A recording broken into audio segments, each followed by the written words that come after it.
Okay, welcome everybody. My name is Raul Rodriguez, and I'm chairing today's wonderful panel. I'll go ahead and start by introducing the topic and then our panelists. The topic for today, the panel's name is "The Straightforward Pathway Has Been Lost, Suffering and Art." Our first panelist is John Rziha from Benedictine College, and the title of his lecture or discussion will be "God, the Plague, and Suffering, a Theological Analysis of Italian Plague Banners and the Isenheim Altarpiece." Dr. Rziha is professor of theology at Benedictine College in Atchison, Kansas. He is the author of 2 books, Perfecting Human Actions, St. Thomas Aquinas on Human Participation in Eternal Law, and The Christian Moral Life, Directions for the Journey to Happiness. Quite wonderful titles, by the way. He is currently writing a book on the history of morality. He has a lovely wife and 9 children, of whom he is extremely proud, and I'm quite impressed. I only have 3, and I hope to catch up if my wife will let me. Now, our second panelist is Theresa Rice here at the University of Notre Dame, and the title of her talk is "A Heap of Broken Images, the Human Desire for Good Amid Fragmentation." Originally from South Bend, Indiana, Theresa Rice graduated from the University of Notre Dame in 2020 with an undergraduate degree in the wonderful program of Liberal Studies, PLS, quite an accomplishment, and theology. Having just completed the Master of Theological Studies at Notre Dame in 2022, she is delighted to remain at the University of Notre Dame for the PhD in Liturgical Studies Theology. Her research interests center around the embodied human encounter with God. She is particularly fascinated by the liturgical arts and devotional practices relating to saints, relics, or pilgrimages. Our final panelist is Dr. Helena Tomko from Villanova University. The title of her talk is "This Created Life, the Credibility of Goodness" in Walker Percy's The Moviegoer. Dr. Helena Tomko is Associate Professor of Religion and Literature in the Department of Humanities at Villanova University, which is a wonderful program. While her main area of scholarship is German Catholic literature in the Weimar Republic and the Third Reich, she is currently writing a book on sacramental humor in the classic Catholic novel.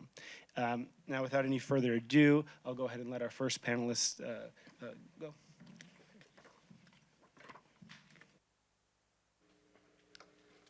Thank you. It's good to see everybody here. So I'll just get right started here. So I have this picture here. You can see, let's see here, kind of as an introduction here, you can see the angels shooting the arrows, the plague arrows down at all the people down here. Sometimes the art historians will say that these are the devils, but if you understand the theology of the times, there's no reason to actually believe they're devils and not just regular angels. So this is kind of just a bit of an introduction. It's based on this idea that, especially in the New Testament, you'll find a number of passages where God shoots his arrow of whatever it is, plague, pestilence, right, at the Israeli, the people of Israel when they've been bad, right, basically. And so we'll jump right in here then and get started here. Let's see. Uh-oh. It's not working. Well. Oh, there we go. I guess this will work here. All right, thank you. All right, so basically to get us started here, then we're going to look at 2 different ways moral theology has been done within the Catholic tradition.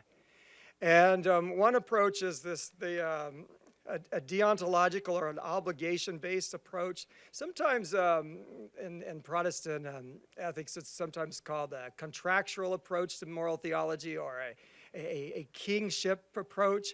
But the idea here basically is that you've got a God who makes laws up, and it's all about following the laws. And we'll come back to this in a little bit here.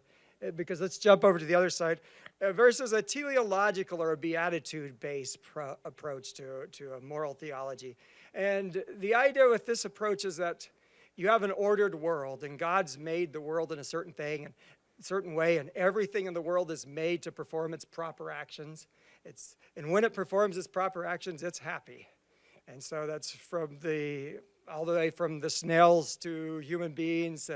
If they're doing what they're made to do, they're going to be fulfilling their purpose, and they're going to ultimately be happy. And so it sets up a very different understanding of moral theology. So whereas in the deontological approach, the emphasis is on the power of God.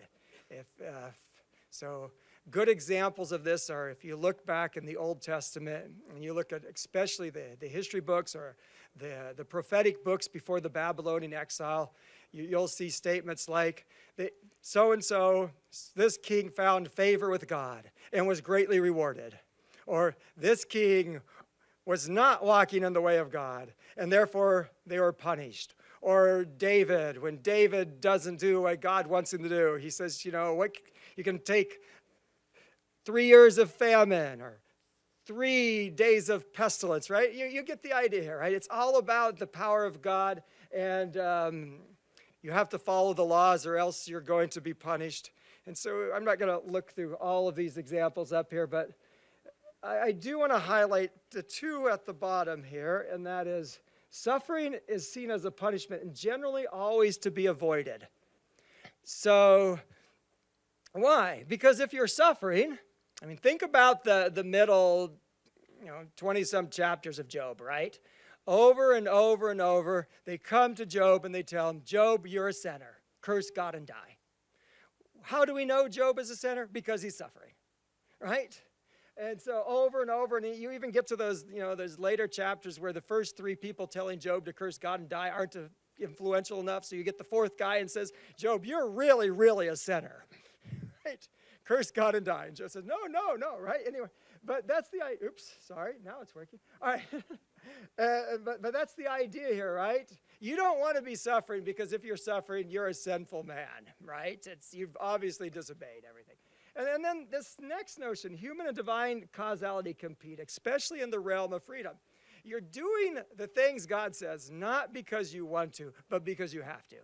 The more God influences you, the less free you are. And so there's a type of competing causality here. Even when they're doing the good, we'd say they're working with God. And sometimes you might even say, well, we'll see later on, we'll get examples where it looks like even the good people are working against God, right? But we'll wait until we get there. But it's a competing causality. It's the more one does, the less the other does.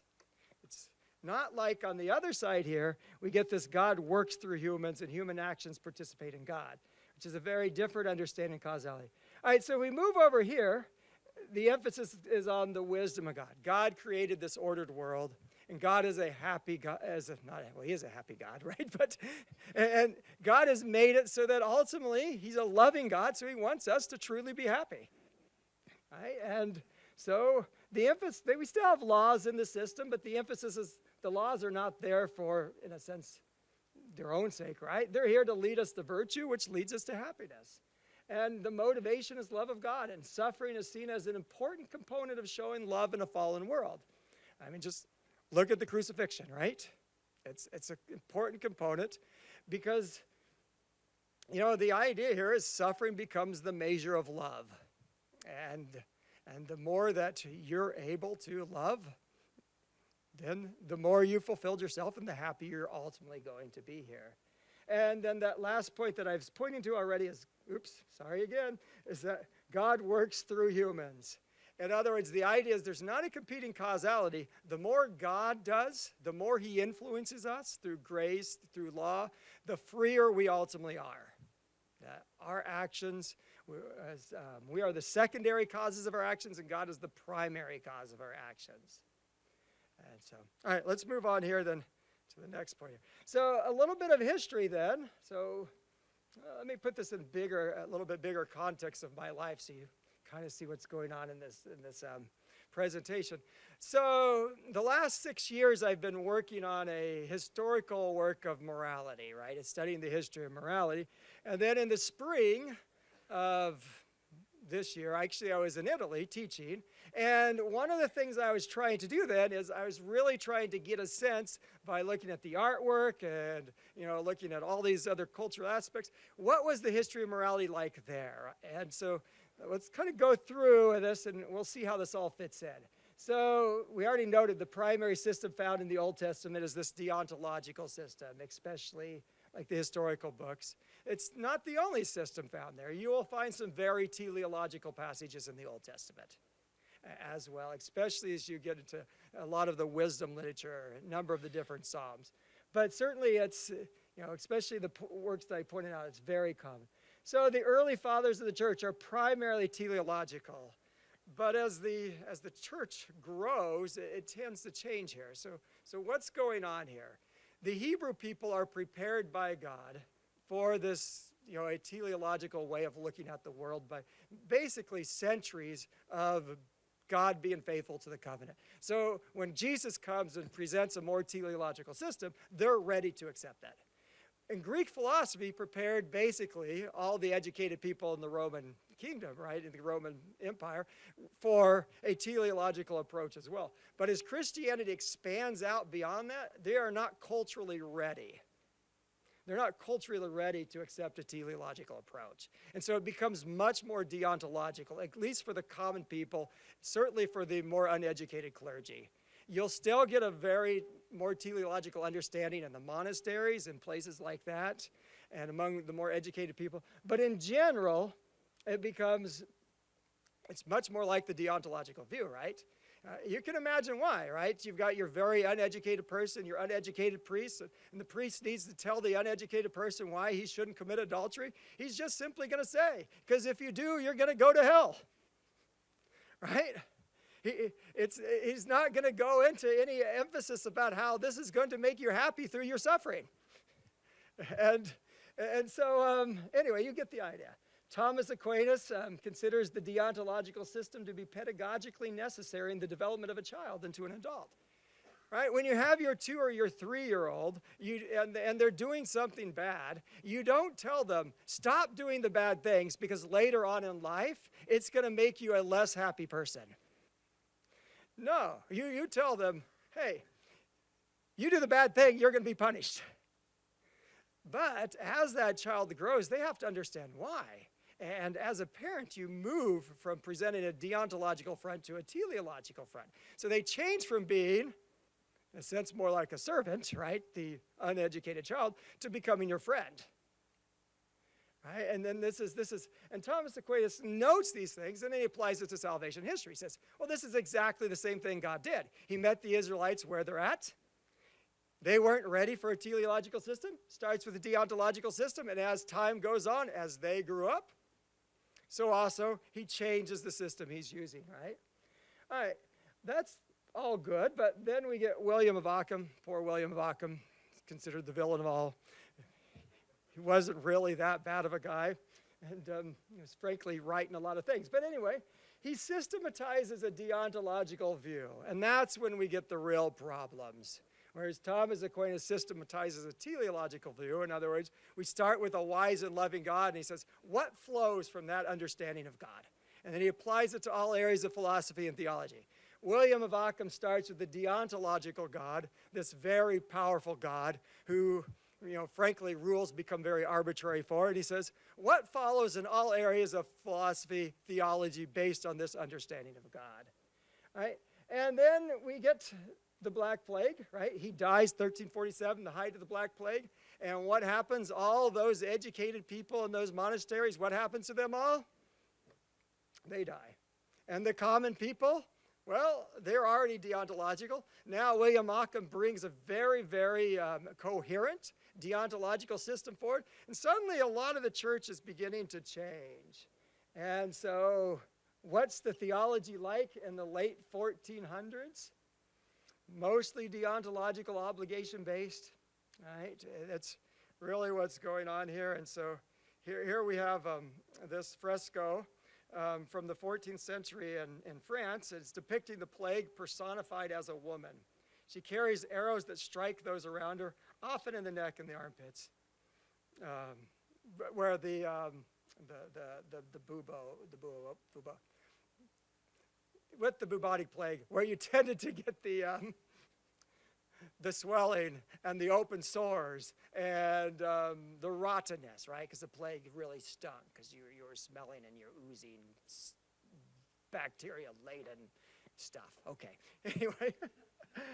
All right, so to give you a good example then what it was like in the late 1400s, during this time period, Gabriel Bill, we have some of his sermons, so he tried to maintain the line between hope and basically fear. So one Sunday he'd come and he'd preach and he'd say, you're all going to hell.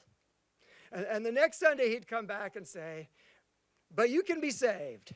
You can be saved if you thrust yourself, not on the mercy of God, he's going to send you to hell.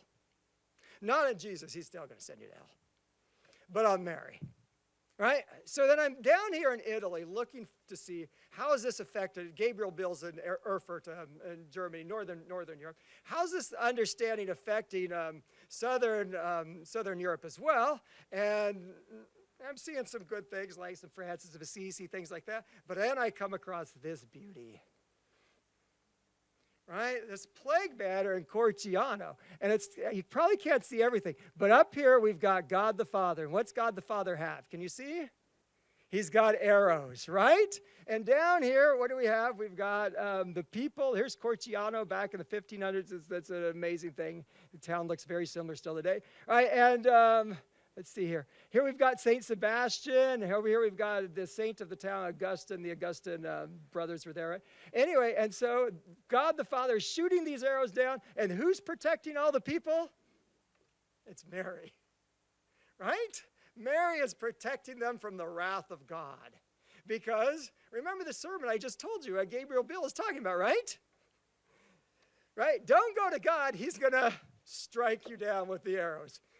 Go to Mary. And so here I've got another one. Here we go. All right, and then this is Perugia, very close. Same artist, right? Same exact thing, only it's not God the Father shooting the arrows this time. It's Jesus, right? Here we've got Jesus shooting the arrows down here, and we've got two angels here. One of the angels has the word justice. The one with the sword out has the word justice. And the other one who's sheathing the sword has God's mercy in there. And then down here we've got Raphael sent. You can't read the halos, but that's what they say. Just take my word for it. I read the halos. Okay. And right, it's Raphael sent, right? And he's sent here. All right, so at least traditionally interpreted, Raphael is at least fighting death. You see death down there, killing the people right here. And right, he's at least, that's the way it's traditionally interpreted here. But let's go in and look. So what's the theology ultimately behind this, right? Well, it's certainly not a loving relationship with God, right? Your hope is not in God. Your hope is in Mary, isn't it? All right? And that brings us to this notion down. Oops, sorry. That brings us to this notion down here. Remember that competing causality? Mary and the saints are actually, in a sense, working against God, aren't they? Right? And even the mercy is a deontological understanding of mercy, right? Mercy's not about God becoming man, so we can be uplifted to become, gods by participation, right? Mercy here is about, well, you're a sinner, but we'll let you off this time, right? And anyway, but you get the rest, right? Punishments are primarily external. Yeah, suffering is seen as a punishment. All right, but I want to contrast then to, so what's the offspring of the deontological moral system? Well, what happens to people raised in a deontological system when they're no longer controlled by the fear? They revolt. And that's exactly what happens in history. Moving on here then. All right. All right, so what's going on in history of the teleological approach? Well, it's the primary system of the fathers, right? Thomas Aquinas systematizes, right? I've got here St. Theresa of Lisieux, very teleological theologian here. And, but it's not the norm in Northern Europe, sorry, and in the early 1500s. Nonetheless, we get this, right? Probably many of you are familiar with this painting, right? The Isenheim Altarpiece. It's in France, but you can see it's a German name, right? And the key to all of this is the brothers of St. Anthony would bring plague victims, the St. Anthony's fire. It's a plague which comes from fungus in the Rye, and it constricts your blood vessels and causes a lot of problems. But among others, you get gangrene. And that's the key. That's what's most important for this, is the gangrene. Anyway, they would bring the plague victims in here to meditate on this before they died. And the key here is, let's look at this next picture here. Jesus has St. Anthony's fire. You see the gangrene in the feet. Right? Everyone can see that there. So they have Jesus here then as a plague victim, sharing not only in our sufferings by dying on the cross, but sharing in the sufferings of all the people in the plague. All right, this is clearly a very different understanding than the Jesus throwing the arrows, isn't it? All right, very different theology behind this. So let's just kind of look at the theology here. So what do you've got going on here? You've got Christ's suffering is part of God's wise plan. So also the suffering for the plague is part of God's wise plan, right? And you would get, this had been looked at in different ways at the time, right? So like in the Art of Dying, some of you are probably familiar with this ancient book, this ancient work, right? Their suffering was seen as part of God's plan, but the idea was you fulfill the punishment on earth so you don't have to take it in heaven, right? But this is something much more much more deep, much different here, right? Where you've got a loving God, where the suffering and death of Christ show God's love to the world, then you're sharing in this. You're sharing in the suffering. You're participating in this. And anyway, so you get this idea. Acceptance of death and suffering shows true love of God. And contemplating this acceptance brings true happiness. It's a real contemplation on happy are those who mourn, right? From the Beatitudes, right? From anyway, I think everybody sees the real difference here between the theologies between the two, that even though this is, quite deontological Northern Europe at the time, we still have, this beautiful teleological work that is painted there. All right, so let's kind of finish this up here then. So what does this mean in terms of as a message for those who suffer today? All right. Well, God is a wise and loving Father, right? He's not a distant judge. The suffering people are not being punished for their suffering, right? We have a lot of hope here because a God who loves this much has great compassion on his children. As the letter of John says, love casts out all fear, right? And the thing about suffering, especially in this time period, is it cuts through the distractions of life.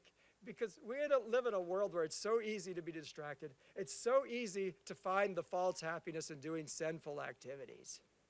And as long as you stay distracted, you don't notice that you're not a happy person. But when people really suffer, they start to reevaluate their life. They start to look at this and say, what are the things that are most important in our life? And so being able to tell them and to show them that the real meaning of suffering, and to show them something like the Isenheim Altarpiece can be a real comfort to them. And all right, let me finish up real quick. I see I'm out of time, right? So just the last 2 points here is that when you as a caregiver or somebody who works with people who are suffering, when you suffer with peace, it verifies the faith. It helps them properly discern the meaning of their life experiences. And you can read the last of this. Important role for all who suffer physically, psychologically, and socially, as they have a very important role then in bringing others to the faith because they've experienced it. So, all right, there's the last photo. It's also on the Isenheim Altarpiece. It's the resurrection there. So that's all then. Thank you. Try again. Thank you so much. Thank you for that introduction and for this wonderful first paper. I'm delighted to be here to share a paper on how poetry can capacitate the human imagination to grapple with and perhaps usefully encounter suffering. We begin. To be Christian is to hold in tension two distinct claims about the world. It is created good, and it is fallen. Human beings were created in the image of God for union with God. Interrupted by sin, this natural movement is re-enabled through the decisive intervention of Christ in the incarnation. Yet fallen human nature remains, and humanity finds itself enmeshed in clouded disharmony, which makes the goodness of creation difficult to see and demands a new and more urgent attunement of the human person, not only to God as their created end, but to the goodness in the created world. Art, and I suggest particularly poetry, facilitates this natural movement of the human person toward God. How? One's first instinct, if you were here for the previous panel, this will resonate, is to point to the way that poetry can reveal a sort of transcendent beauty, interrupting normal modes of speech and sight through creative use of language, which reveals the divine origin of creation. Think of a poet like Hopkins, who through deep attention to particular and individual forms and innovative use of language, draws aside the ordinary to reveal the glory shining in all created things, and shapes a reader to understand their own created resonance and orientation toward the glory of God. And this is true, and a function, perhaps, of all good art. But close attention to the world reveals not merely beauty or fully evident glory of God. Our attention more often reveals an inescapable reality of human brokenness. In a journey of the human being toward God, what is the relation of poetry to brokenness and darkness, which mark a post-lapsarian creation? In this paper, through a selective reading of T.S. Eliot's poems The Wasteland and Ash Wednesday, I propose first that the poetic articulation of brokenness in created world can awaken human hearts from a clouded numbness to an acknowledgement of their innate and unsatisfied desire for God. The poem's ultimate lack of answer in The Wasteland will be supplemented by his later poem, Ash Wednesday, which reveals how the same poetic attention to brokenness can enable a fruitful response to suffering in surrender to and dialogue with God. Ultimately, poetry can capacitate the human imagination to reckon with suffering and finitude, and can transform fragmentation into a very location where humanity can recognize the source and end of all creation. Part 1, Fragmentation in the Wasteland. If it is a lyric poem, The Wasteland lacks any singular voice or narrative which would offer continuity to its 5 parts.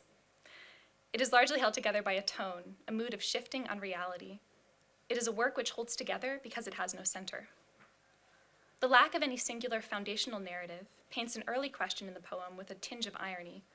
What are the roots that clutch? What branches grow out of this stony rubbish? The reader who has bravely made it through the entire poem without discovering an answer, or indeed a coherent question, might be tempted to agree with this unknown voice that, quote, "Son of man, you cannot say or guess, for you know only a heap of broken images, where the sun beats, and the dead tree gives no shelter, the cricket no relief, and the dry stone no sound of water," end quote. The motif of thirst, first seen here, forms a central ache in the poem.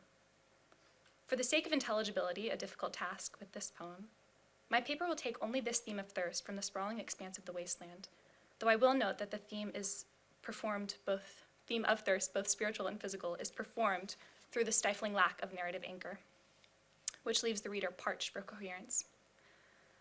Later, in the 5th part of the poem, the reader finds herself in the middle of a desert, devoid of water and filled with noise, where the speaker laments, quote, "If there were water and no rock, if there were rock and also water, and water, a spring, a pool among the rock, if there were the sound of water only, not the cicada and dry grass singing, but sound of water over a rock, where the hermit thrush sings in the pine trees, drip, drop, drip, drop, drop, drop, drop, but there is no water," end quote.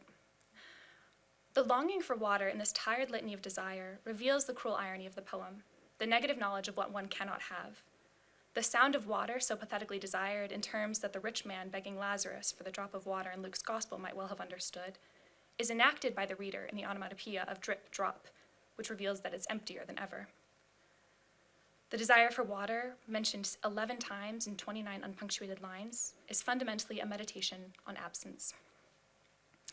The negative desire for meaning, which I've centered on this motif of thirst, becomes fully apparent when read in conjunction with the epigraph that opens the poem, who quotes from the Sibyl, despairing of her life stretching into eternity. The poem reverberates with the essential recognition that without substantial hope or a decisive direction, life is merely duration. contemplating the Sibyl's near eternal life, as many years as grains in a handful of sand, we see the vast chasm between ordinary broken life and the fulfillment, the sharing of divine life, which the human person longs for. The Sibyl shows the reader, quote, fear in a handful of dust, end quote. It is not death, but rather life, which strikes anxiety into the heart of humanity in this poem. For the mere continuation of mortal life should be instinctively terrifying to humanity created for divine life. Ultimately, a wandering and formless shape of the poem does no more and no less than reveal the inherent human desire for meaning amid inevitable fragmentation in a broken world. The vivid descriptions of the frenetic world call out to that same world, inattentive to its very numbness and despair. Sifting through the heap of broken images, the lack of coherence reveals the innate human desire for unity, goodness, and identity, precisely through the attention to the ruins of the wasted land. But in this poem, the desire is almost mocked by its own revelation. In this sense, it's functioned to unmask a stupor which clouds modern life, demanding recognition that something is fundamentally wrong. Yet when revealed, this thirst finds no answer. The poem ends to an invocation to peace in an Eastern mantra, Shanti, Shanti, Shanti, that seems a total rejection of the desert and despair of the wasted land. Parched on this arid plain, we still long for the sound of, quote, water over a rock, end quote. My brief reading of this poem has offered the first of two promised functions of poetry in the face of human brokenness, to name and expose human fragmentation, to force us to grapple with it. I turn now to a potential response. Part 2, integration of fragmentation in Ash Wednesday. Ash Wednesday, a poem composed 8 years after T.S. Eliot's The Wasteland, is often known as Eliot's conversion poem. In the face of this conversion, we might expect or hope that the poem takes up a different tone, a more formal and composed style, something which reassures us that the despair or hopelessness I pointed to in The Wasteland is not the fundamental condition of human life. Alas, if you've read the poem, you know that, although a bit more cohesive, the 6 parts still share much of the fragmented, unexplained, and unconnected images and narrative. But if this poem still takes seriously and performs fragmentation and finitude, it also provides a glimpse of a coherent response in the face of that fragmentation. Its first stanza establishes a certainty. Quote, because I do not hope to turn again, because I do not hope to turn, desiring this man's gift and that man's scope, I no longer to strive toward such things. Why should the aged eagle stretch its wings? Why should I mourn the vanished power of the usual rain? The repetition of because captures the reader's initial attention, but it's the repeated I which is perhaps more striking. In this poem, the voice of the speaker remains consistent throughout, a consistency not found in The Wasteland. The irony, of course, is that the reader has found a certain identity in words which should suggest despair, because I do not hope. Yet the hope which the reader has, or the speaker has renounced, is not the true, deep, false, or true hope, but the false, illusory manifestation of a usual rain. In renouncing this usual rain, the speaker gestures toward a new way of seeing the world. Attentive readers musing through the poem cannot fail to notice the extensive resonance with Christian liturgy. I'm also a liturgical theologian, so that's probably why I say a lot of this as well. But like The Wasteland, this poem is, from title to final line, replete with borrowings and allusions. In this case, however, the liturgy forms the major source. The stable identity of the speaker, in other words, is rooted in a communal and liturgical identity, surrendering an isolated ego, which found only fragmentation in The Wasteland. The speaker claims an I and a we, which do not disappear. Yet this liturgical identity, though rooted in a confident sense of encounter with God, a confident orientation in the world, does not erase darkness or desire, and that's the key insight I suggest of the poem. Instead, the speaker directs this plea of confidence to a God who enters even human darkness, the same God who from the beginning of the world brooded over the waters in life-giving darkness. The answer of Ash Wednesday, in this artificial dialogue I've created between the two poems, offers an answer for the desire for coherence written into the created human heart, not by moving away from brokenness. Rather than silent the 5th part of the poem centers the unstilled world around the silent word, and invites a conscious emulation of the word in surrender, in the movement toward brokenness. Long quote. If the lost word is lost, if the spent word is spent, If the unheard, unspoken word is unspoken, unheard, still is the unspoken word, the word unheard, the word without a word, the word within the world and for the world. And the light shone in the darkness, and against the word, the unstilled world, still world, about the center of the silent word. O my people, what have I done unto thee? It is dizzying language that performs the whirling motion of the world and the close identification of that instability by the Word incarnate. And the Word became flesh and dwelt among us. Here, the speaker cannot escape fragmentation in the unstilled world, a dizzyingness we get in that language, right? But instead of merely opposing the restless world, which whirls against the Word, Eliot centers even the fragmented world about the center of the silent Word. And it is this Word who became flesh, who entered all the way into human life for the sake of redemption. The stable identity of the speaker in Ash Wednesday, in other words, emerges not in opposition to the reality of brokenness, but in the conscious emulation of the silent Word, the Word who causes all things and yet surrenders his voice, who takes on rejection and suffering and death, as beautifully illustrated in the plague altarpiece we've just seen. The solution, in opposition to the wasteland, is not the emigration from the world to some other worldly peace, but is precisely to dwell with the one who dwelt with us, precisely in the depths he came to redeem. For the Christian, the world is, quote, the desert in the garden in the desert, end quote, also from the 5th part of Ash Wednesday. And it is the cross which stands in the garden as the new tree of life, the new source of living water, and the model for all fruitful surrender in life. This central insight that the acceptance of human finitude can orient the human person to a Christocentric surrender might lead one to expect a glorious conclusion to the poem. We've solved it, right? We have finitude, we approach it, we surrender it, we get the reward. Poetry's given the answer, right? We can abandon all the uncomfortable fragmentation. Yet the beginning of the 6th and final part of Ash Wednesday actually seems to reverse or mitigate a certainty found in the earlier parts.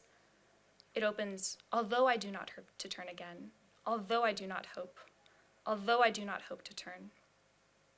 The although which opens this final section seems a bit of a less definite conjunction than the because, which began the poem, acknowledging a lifelong project to this surrender, the human fragility, quote, wavering between the profit and the loss in this brief transit where the dreams cross, end quote.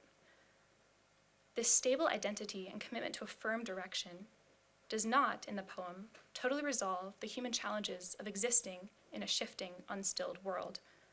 Earthly life is still, quote, the time of tension between dying and birth, end quote. The human person is still in a state of journeying.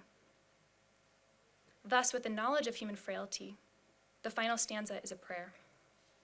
Quote, Blessed Sister, Holy Mother, Spirit of the fountain, Spirit of the garden, suffer us not to mock ourselves with falsehood. Teach us to care and not to care. Teach us to sit still. Even among these rocks, our peace in his will, and even among these rocks, Sister, Mother, and Spirit of the river, Spirit of the sea, suffer me not to be separated, and let my cry come unto thee. Those are the final words of the poem. And this final plea asks not for certainty of thought, but for direction and action, as the speaker asks the Blessed Sister, an unnamed intercessory figure, to teach silence and stillness even among these rocks. This stable identity, revealed in the address to an intercessory figure, does not suggest a total erasure of anxiety which marked the earlier poem, The Wasteland. Instead, it gives the anxiety voice in the borrowing from Psalm 102, and let my cry come unto thee. Essentially still the tone of an anguished wanderer, which we found in The Wasteland, this psalm is the prayer of, quote, one wandering of the dry desert, one afflicted and wasting away, whose anguish is poured out before the Lord, end quote.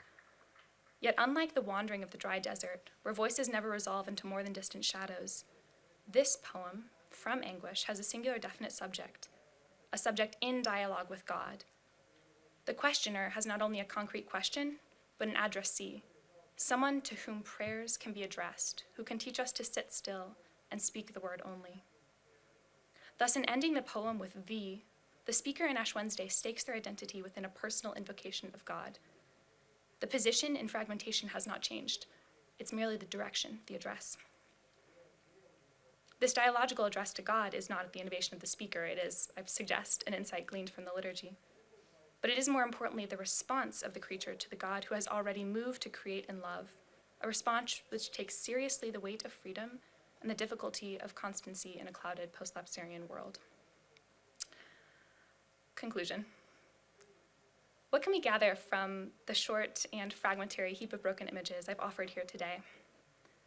Fundamentally, first, the confidence that acknowledging the created goodness of the world does not demand a denial or an ignoring of brokenness and pain. Instead, it is the frank acknowledgement of pain, suffering, and fragmentation in the created order, enabled by something like poetry, which points precisely to the end, to the Creator, for whom the created human heart longs. Poetry occupies a privileged place in this project of human attunement, both in presenting the beauty and glory of creation and in revealing fragmentation, which this paper has focused on in reading Eliot's 2 lyrics poems for the negative movement of despairing desire and the hopeful response of surrender that engages the person in dialogue with God. Ultimately, as the surrender of Ash Wednesday suggests, created human fulfillment is not found in fleeing brokenness, but in following an incarnational movement all the way down into the depths of human brokenness. In this way, poetry does allow human finitude to become a place of redemption and Christological encounter. Stabilization of fragmented human identity within an address to God takes place precisely through taking seriously brokenness and pain. We ourselves are the broken images, unable to fully reflect the glory of God who created us for love. Only when we realize the depths of our own shattered image will the surrender embodied in Ash Wednesday begin to offer an answer to the brokenness of the world shrouded in sin and darkness, an answer performed in surrender to an invitation of Christ who has restored the image of humanity. Thank you. So I have a handout, an old-fashioned handout, but there aren't enough, so you'll need to share. So the title of my paper is This Created Life, The Credibility of Goodness in Walker Percy's The Moviegoer. Psalm 19 offers an extraordinary witness to the goodness of the created world, and a poetic, prayerful witness to how the created world bears witness to its creator. The heavens are telling the glory of God, and the firmament proclaims his handiwork. Day to day pours forth speech, and night to night declares knowledge. The psalm presumes what Pope Francis says in Lumen Fidei, that creation is a grammar written by the hand of God, a glorious grammar, intelligible to the beloved human creature who beholds it with the gift of faith.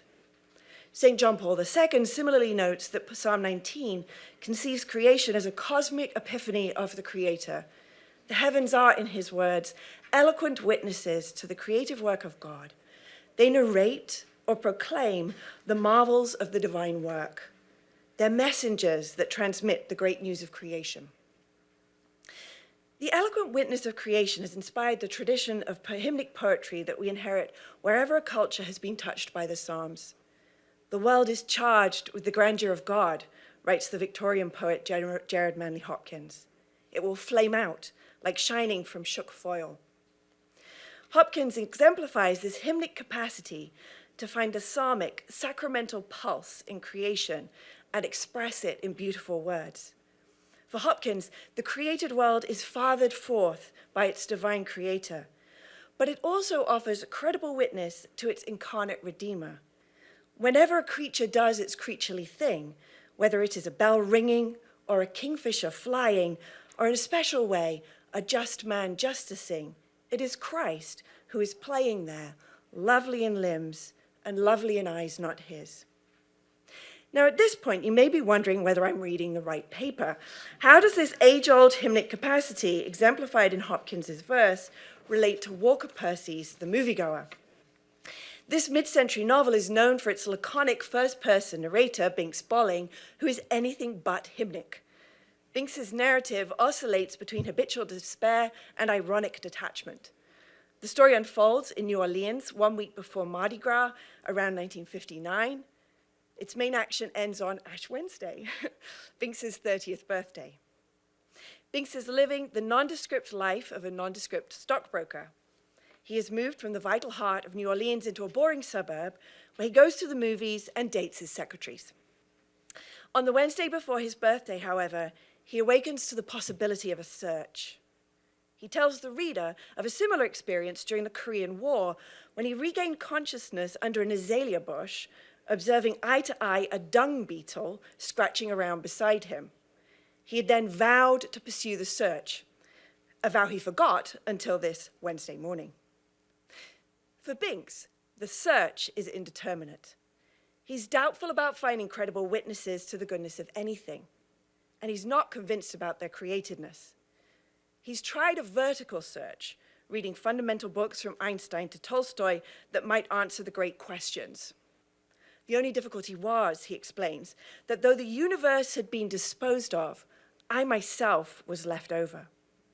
So he settles on a horizontal search, looking for clues as he rides trolley cars or watches TV.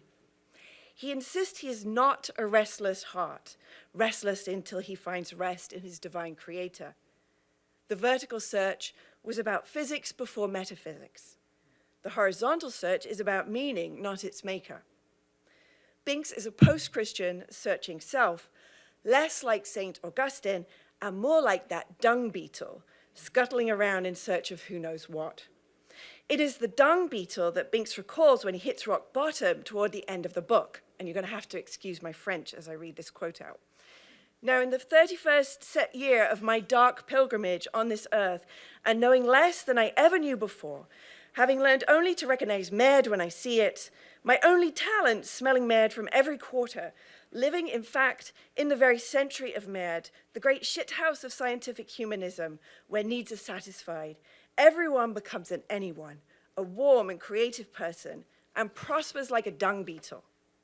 On this, my 30th birthday, I know nothing, and there is nothing to do but fall prey to desire.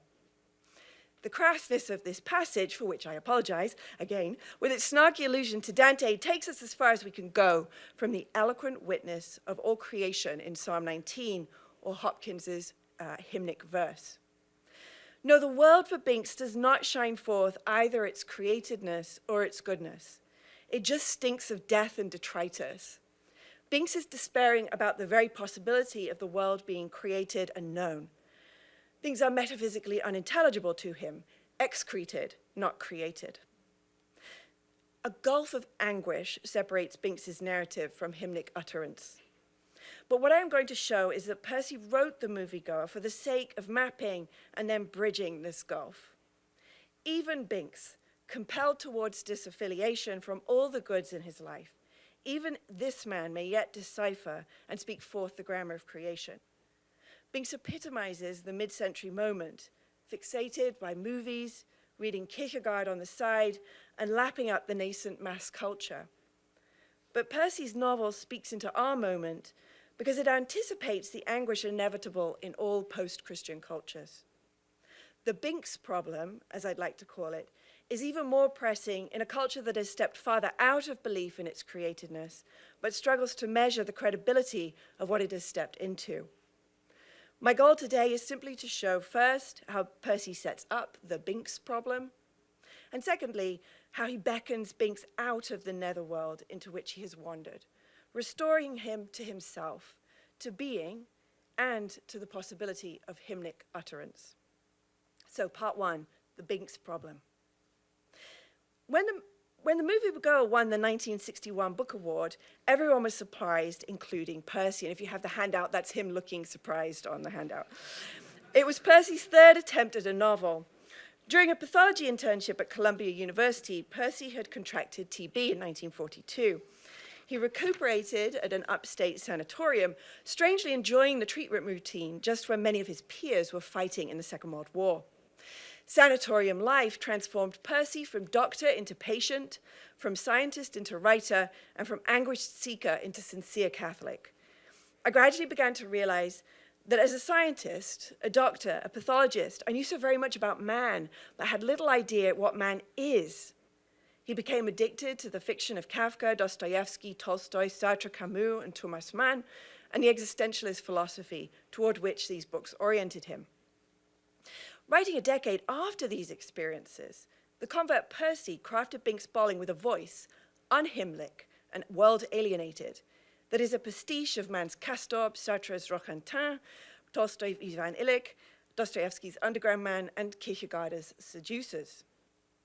And Binks is onto this narrative strategy because he's been reading the same books as Percy. Binks admires the 50s heartthrob Gregory Peck, coining his own adverb to describe how he flirts Gregory Peckishly with his secretary. But that dung beetle he awakened to in Korea recalls another Gregory, Kafka's Gregor Samsa in The Metamorphosis, who famously awakens one day to discover not a bug beside him, but that he himself is a cockroach, an Ungeziefer, a vermin, neither needed nor noticed. Kafka's famous story traps us in a world where there is no hope that the heavens are telling the glory of God. It's a world that speaks forth a far more desperate testament. If it is created, its creator has made a big mistake. Here's a world where my body might suddenly turn out to be of a species other than it was, where my humanity lacks stability in the zoological, never mind metaphysical sense. And yes, Binks knows his text has all these angsty intertexts. His malaise and everydayness have a philosophical pedigree that he could footnote. When he tells us that for some time now the impression has been growing upon me that everyone is dead, his words recall but are less terrifying than Sartre's Roquentin, who swats flies in affirmation of his big negation, that there is nothing, absolutely no reason for existing. Irony, at least, keeps Binks on the safe side of such fly-swatting despair. As he roams this philosophical landscape, it's no wonder that Binks calls himself a moviegoer. If he is in danger of being lost, cut loose from the fabric of being, the silver screen provides a temporary patch.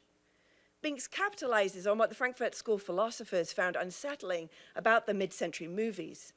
In 1947, Adorno and Horkheimer named moviegoing as the epitome of irretrievable metaphysical collapse. The whole world is passing through the filter of the culture industry, they wrote. The moviegoer perceives the street outside as a continuation of the film he has just left.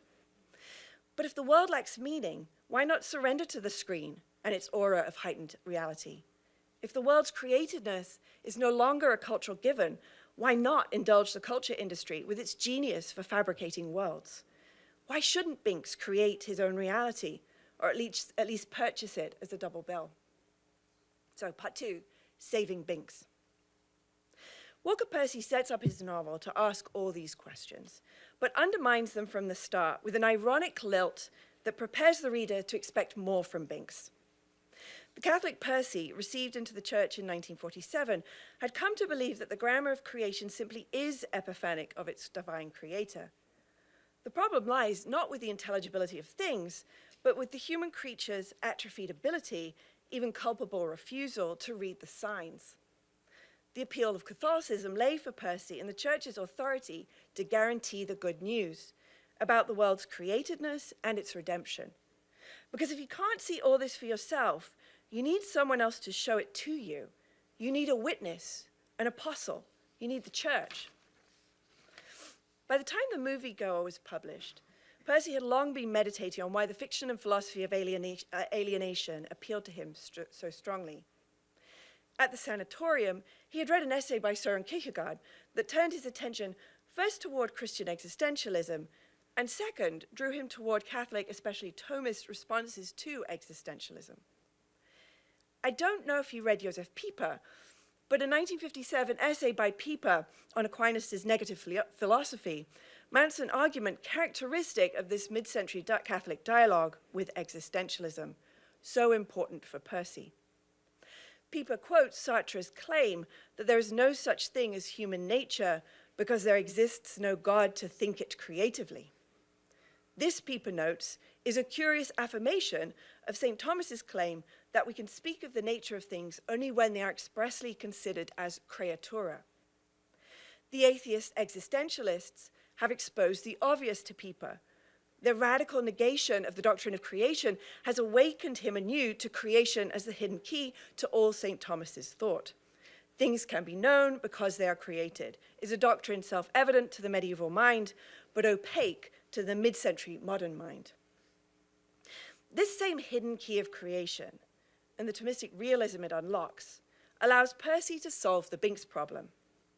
The essay by Kierkegaard that meant so much to him is called On the Difference Between a Genius and an Apostle. He liked its Christian existentialist argument for the possibility of authentic witnesses to the truth, an argument that blazed the way for his reception into the church. Percy pays homage to this text in The Message in the Bottle, a 1959 essay full of themes he would fictionalize in The Moviegoer. Kierkegaard had differentiated between types of messenger, between geniuses who fool us with false testaments and apostles whom we'll overlook despite their authentic witness. Percy's essay focuses on the messages rather than the messengers. He describes an island dweller, exiled from his home country, who finds messages in bottles washing up along the shore. This is an image for humanity, roaming on the edge of things, rummaging among confusing texts that wash up like strange gifts from afar. Some of the messages are boring, mere island news. What interests our exiled beachcomber are messages that hit home personally, even more so when the messages contain news from overseas, messages that might explain everything and might even save him. While Kierkegaard regarded these communications as paradoxically incommunicable, because he was Kierkegaard, lacking the authority that would make them signify, St. Thomas offered Percy the next step in the argument, that faith is a form of knowledge guaranteed by the creating and communicating mind of the Creator. What a relief to discover that the absurd is not the best you can hope for, that proper to your creaturely existence is the radical intelligibility of all being, that proper to your human soul is the capacity to know this, and to know in faith that you are known, loved, and saved. In The Moviegoer, Binks has a series of encounters akin to the beachcomber who slowly realizes that these messages in bottles have authoritative meaning for him. Two examples will help us to get back to where I started, with the hymnic voice as witness to the goodness of creation. The most obvious example occurs during Binks's failed attempt to seduce his secretary Sharon. He takes her out on a choreographed date along the Gulf Coast to his family's empty vacation home. But Binks's hookup plans are foiled. When they arrive, his mother and many half-siblings are there, including Lonnie, his brother who suffers from cerebral palsy and has been quite ill. There could be no more objectifying that girl whose body he has craved, now that all these other bodies, including Lonnie's frail, disabled body, are present before him. The teenage Lonnie has a good sense of humor and a sincere reliance on sacramental grace. Cynical about religion, Binks can't be cynical about Lonnie. As the brothers banter, Binks admits that Lonnie's disability makes him capable of special utterances, stilted yet eloquent. His words are not worn out, notes Binks. It is like a code tapped through a wall. Sometimes he asks me straight out, "Do you love me?" And it is possible to tap back, "Yes, I love you." Binks loves Lonnie because in all his creaturely frailty, he is irrefutably lovely and lovable. Binks will later confess that his tendency has been to despise bodies, his own and other people's. He has seen through and cancelled them, rendered them null by the cold and fishy eye of his despair. But Lonnie is wonderfully made, and Binks knows that his brother bears authoritative witness to this fact. Lonnie is apostolic in his suffering witness, one of those messengers who offer themselves as a guarantee that the heavens do indeed proclaim the glory of God. Lonnie washes into Binks's heart and into his speech like rare flotsam from above.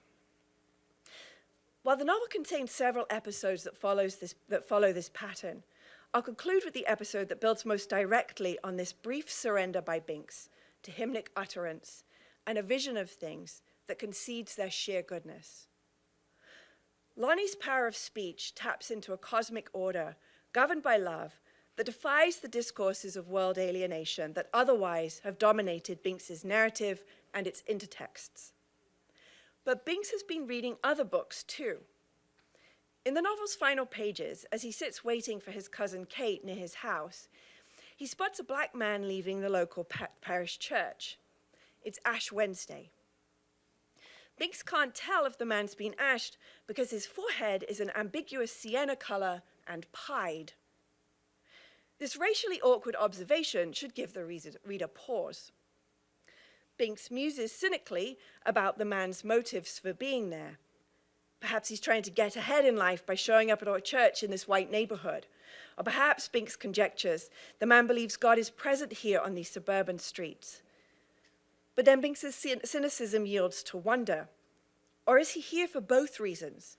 Through some dim, dazzling trick of grace, coming for the one and receiving the other.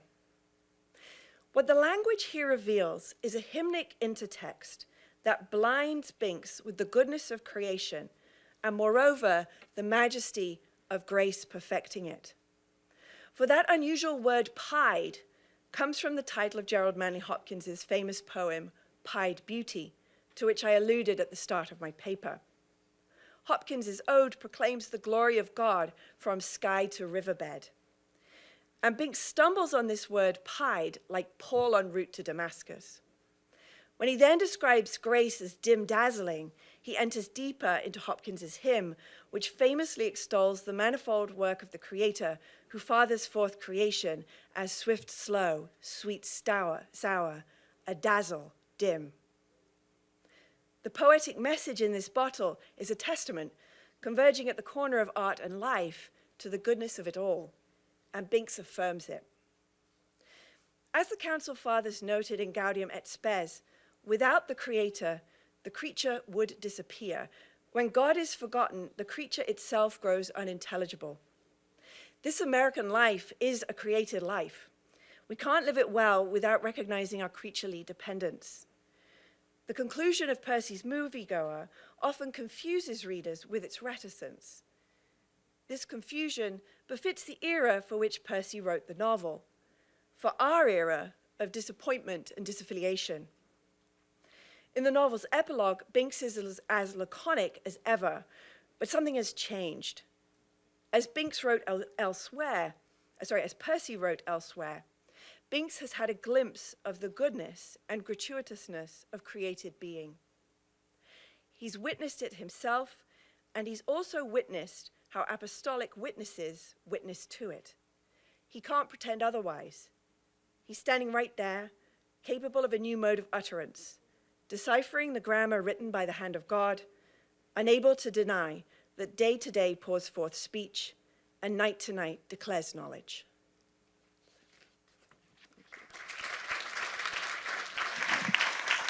Well, thank you very much to our speakers for that fascinating and quite beautiful talks. We have some time for questions before lunch. I think we'll just take questions. Anybody who wants to raise their hand, and I'll pass the microphone to them. Okay.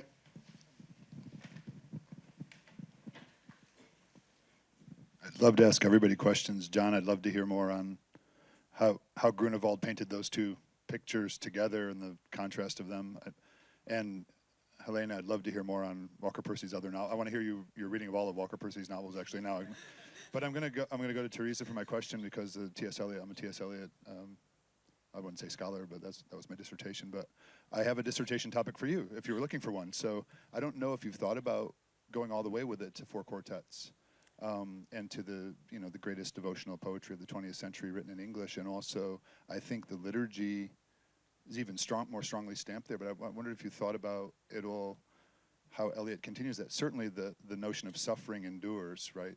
Condition of complete simplicity, costing not less than everything, seems to be with him until the end. It's not. But just any thoughts on where to go with T.S. Eliot? I know you're not. I know it's like within your liturgical studies, but I wonder what you thought of that. Thank you for the question. I confess that I told several friends that they were not allowed to ask about the four quartets, so I'm grateful for the question, but I was dreading it. I stayed within the two longer lyric poems because there's a clearer sense of fragmentation. There's a clearer sense of a question there. I think in the four quartets, you do see a bit more of a resolution. But the interest for me is actually how poetry can make it uncomfortable. Right, how this devotion, this certainty has to stand within sort of the recognition that you can't finish it all, which is my first defense of not going all the way to the four quartets because it seems more attractive, it's later, it seems more finished in terms of this devotional move. To be frank, I would like to hear your thoughts on how you might hear it further in the four quartets. I think the central image of sort of an orientation, the still point of a turning world, seems to be one of the central insights that you see most clearly articulated in the four quartets. But I've not gone all the way there. So if you have further thoughts, I think that would be a more fruitful conversation than me trying more. Thank you. Any more questions?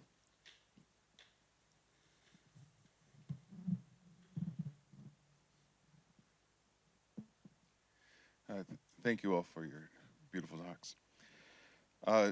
John, I was really struck by this comparison of the two, the fear of God and the love of God as our two motivations.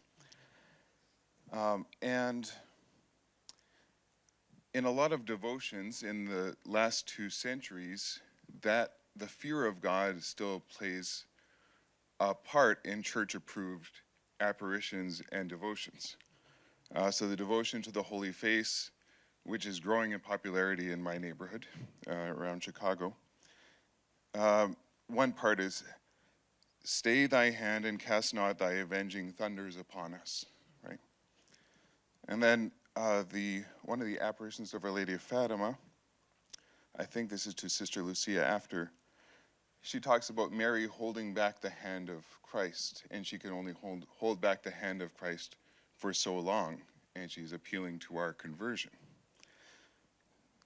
So I'm wondering, do you see that there is a place, while the love of God is the perfect motivation, that there's still it seems that the fear of God still plays a necessary role, and can you comment on that?